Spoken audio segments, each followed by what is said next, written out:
Yeah, That's exciting. serious. Wonder who Serious. did that. Well, ladies and gentlemen, we are very happy to be here today for today's chat, and I have a really special guest, a very good friend of mine, whose name is Jimmy T, James Meslin, but we call him Jimmy Yep. T.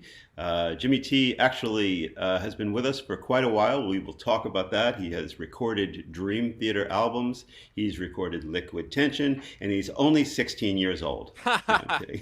Turning 16. Turning 16. Yeah. Done amazing things. We met Jimmy T when he was an assistant at Cove Studios out on Long Island, and he's been with us ever since. And at this point, he's an integral part of the Dream Theater family, Wow. probably even closer than he ever wanted to be. Whether you like it or not, I'm here. Yes. So, but we love him, and he is here, and he is now a dad as well. We will tell you about that very interesting turn of events, also, because it's even Yeah. more crazy than you think. And we have a lot to talk about because we have life in the studio. We have life on the road. He knows things about being on the road that I don't because he travels with the crew, and some of those things I have to make sure to close my eyes for. But there's a whole life that the crew has that I don't know a whole lot about. But I swear one of these days I will come on the crew bus and see for Oh man. myself what all the rumors are about. Anyway, Hmm. ladies and gentlemen, please welcome Jimmy T. Hello, Jimmy T. Thank you. Thank you for the introduction. Yeah, it's awesome to have you here. Absolutely. I'm back in DTHQ. It's like I never left. That's right. So, what's in the background is the control station, Jimmy T's control station when he's recording everything. Basically, we Hmm. have a nice room there, and we have another live room as well where we do all the playing, and yeah, and I guess you sleep there and everything, right? It's you don't go home, Not do you? much sleeping, but all hours of the day, that's for sure. Yeah. I mean, one of the crazy things is that, let's see, starting with John Petrucci's solo album, Yeah. right? That That went was the directly into Liquid Tension, which went uh directly into. somewhat. There's one lapse in there. So John's record started in March when the pandemic really set Mm, upon us, mm. which butted right up to, I guess, the first layer of the Distant Memories production. So I was waiting for a video edit Oh, on right, that to right. come in so I can start mixing the audio against their close to final, somewhat rough but close to final video cut. Um, mixed to that, and then put that on pause to do LTE, Yeah. and then once that was delivered for mix, went back to Distant Memories for finalizing. Well, there's no shortage of work. No, no, that's the good thing about Dream Theater, and Right, all right. involved. All Yeah, gears are always firing. So right. It's just a lack of time to do everything that needs to happen. yeah, I mean, it's crazy. well, that's why there's day daytime sessions and there's also nighttime sessions, and Right. sometimes they just kind of roll one into another. Yeah, because Yeah. for some perspective, like when we're recording an album, I mean, there's a time period when we're all together in the studio, and of course, Jimmy T is there, and then after we're done writing, then basically what happens is the band goes home and somebody stays and they're doing their tracks, and then we take turns. So like I don't know, Mike Mangini goes first, and then either one of the Johns goes next. And the moral of the story is there are breaks for us, but Jimmy T is always working. I always know where to find him. Right? Yep. Call him on the hotline. Right in front. Yeah, right in front of the rig, and usually the files are right there, ready to Right, go if we need to talk about them. right. Most of the time. Yeah, Sometimes I try and stop off at home. right, right. So yeah, so a total whirlwind. And I mean, we have so much to talk about. One of the things that's interesting to talk about is when I heard John Petrucci's solo guitar album, Terminal Velocity, I Hmm. really thought that had like the most incredible guitar. I mean, it has one of the most incredible guitar sounds. You guys like up the bar with the way that guitar sounds. Wow. It's like a I describe it as like the lead tone is a speeding bullet, like just really pure, just right at you, but it's really pure. And and then, we went into these other projects, and when we were doing Liquid Tension, I was like, wait a minute, this guitar sound is even better than the other one. And now we're doing Dream Theater, which we'll talk about later, and the Hmm. sound is, I think, a step I up. What's I going on? yeah, I'd say that one is definitely top notch right there. That the fun thing about working in this studio, DTHQ, but really just the consistency of having a room that's not changing for an engineer or just a mixer or anyone is you can start to take chances more heavily because you understand the nuances of what you're hearing and what you're using. There are a lot of people who build their careers bouncing around to major studios or small studios, and it's great. And you can walk away with great sounds, but there is this element of learning the speaker and the room every time. Like when we did Distance Over Time, that was the case. There's certain shapes and techniques you use that don't change, but when you really know what you're getting, you can really commit on the way in, and then that just translates all the way down through final mix. So that's what's Yeah, I think yeah. that's the arc of what's happened. Yeah, I mean, one of the things when people ask me about how I feel about what we've been doing lately, let's say like Liquid Tension, I always say that it seems to me like we're the kind of people, the kind of group that really learns a lot from everywhere we've been. So every time we do a record, we're able to go, you know what?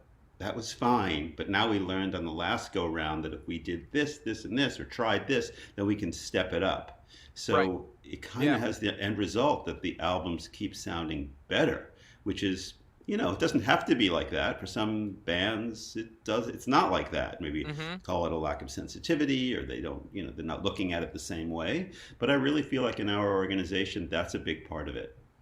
Yeah.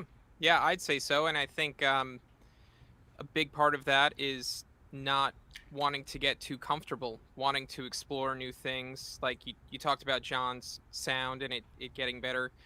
We didn't use the same microphones every time. We didn't Mm. use the same approach every time. It changed. We learned new ways. We made comments. Sometimes we reverted certain elements of it. Um, and that goes for everyone in Dream Theater. I mean, the way we went about doing LTE was obviously different than the way we went about doing the Dream Theater record when it came to the keyboard world. Mm-hmm, mm-hmm. A lot Yeah. more conversation, and it's fun not to be safe. To go, wow, this might not be by the book, but all of a sudden you get really unique sounds that are different, Right, right. and I think different plays into a factor of being better. Yeah, absolutely. One of the things that's interesting for us is like, doing the LTE album, we were all together, we recorded it all there. And then for the keyboard parts, I did that all at home, right? Which was Yep. really fun for me. And then later on, we're going to talk about what it was like doing the Dream Theater parts. Because I was like, at first I was like, all my stuff, maybe I should sit in front of my computer and do it. And, it's Mhm. crazy what we do with all that Yeah. MIDI and all the things. But Yep. finally, kind of decided, you know what, let's do it together. Let's go in there. And so that was a whole experience, which is Yeah. something that we will definitely get into.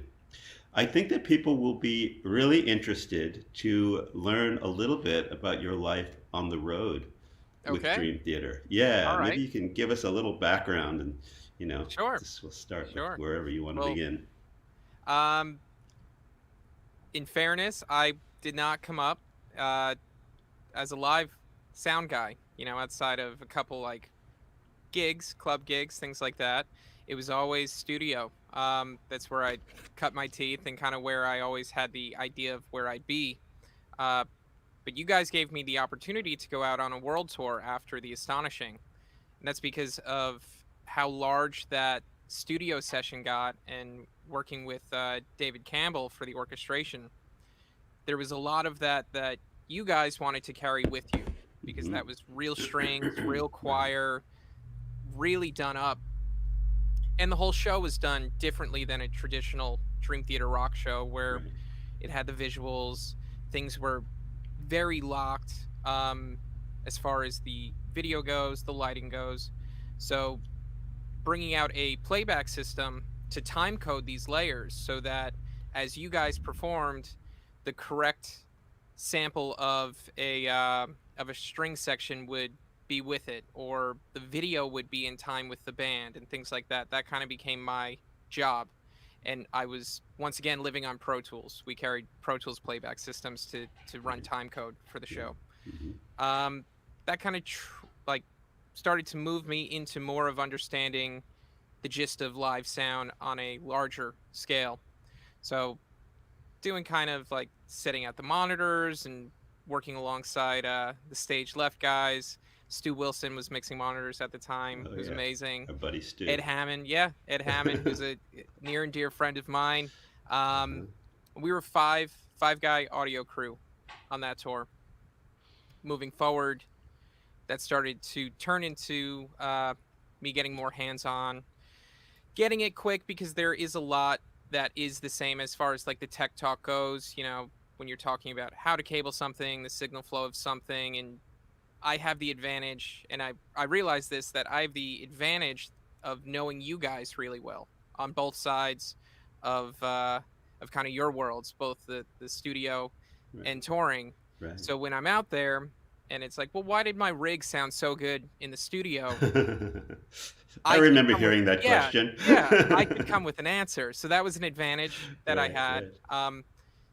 And bouncing back and forth, I think that just turned into a really good relationship between all of us that Yeah. we there's less question, there's a lot of trust. If I now mixing monitors for you guys, I don't really have to think about what you'll need and why you'll need it. We don't have to have that conversation. You'll always take a drum mix with a little less low end than everyone else. That's Right. just Right. your We just vibe and it know it. works for you. Right. But you no Right. longer have to have that conversation with someone because we've worked that out, you Right. know, and and Totally. individually across the band, that's kind of where I fit in Yeah. because I know what you want to hear, how you want to hear it. And then also, I think, put a little bit of my personality into that of going, well, it'd be really cool if we did this. Or with John's rig live, I know that he's going to want to hear this microphone on this part of the cabinet because that takes up most of the sound in the studio. But it's not practical to carry six microphones on tour. We're just using two.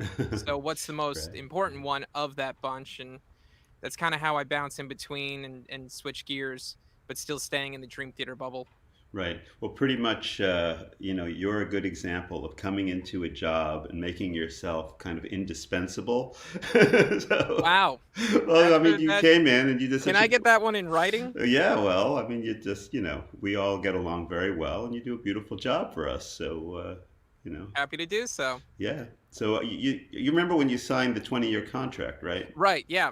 Yeah, Yeah. I Yeah. have it Yeah. right here if you need to see it. Yeah. Yeah, no problem. Yeah. We'll If get we it can just out. get a, my lawyer might need to look that one over. No problem. We'll do that. So, for those of you who are joining us through YouTube and Facebook, we actually are going to be closing down the public sites, those two, in just a minute. But I will tell you that the first, whatever we just spent, almost 15 minutes, will always be available everywhere. If you want to see the entire chat and all the crazy things that we're going to get into, you will have to check out my Patreon. The link is right on the screen in front of you. It'll also be available as a podcast entitled Note On.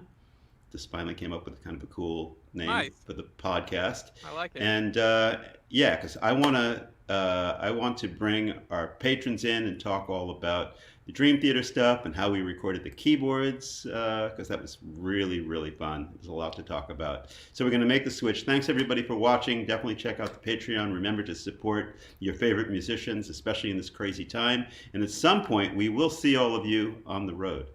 Okay, All right. so let's switch over.